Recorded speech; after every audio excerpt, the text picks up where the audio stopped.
Cup से जुड़ी हुई बड़ी खबर आप तक पहुंचा दें, जहां पर T20 वर्ल्ड कप के बीच रिंकू सिंह ने मेडिकल इमरजेंसी लीव ली है। पिता की तबीयत खराब होने के चलते मेडिकल लीव ली है।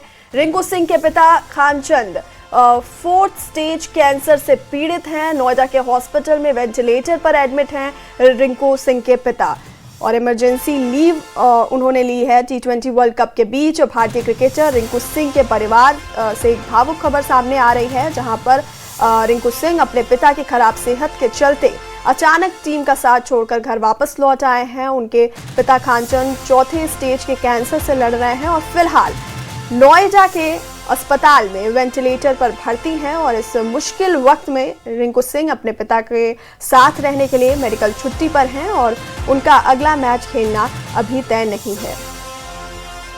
तो बड़ी खबर आपको बता रहे हैं, जहां पर T20 वर्ल्ड कप के बीच रिंकू सिंह ने मेडिकल इमरजेंसी लीव ली है और पिता की तबीयत खराब होने के चलते रिंकू सिंह ने ये मेडिकल लीव ली है। रिंकू सिंह के पिता 4th स्टेज कैंसर से पीड़ित हैं और नोएडा के एक हॉस्पिटल में वेंटिलेटर पर एडमिट हैं रिंकू सिंह के पिता।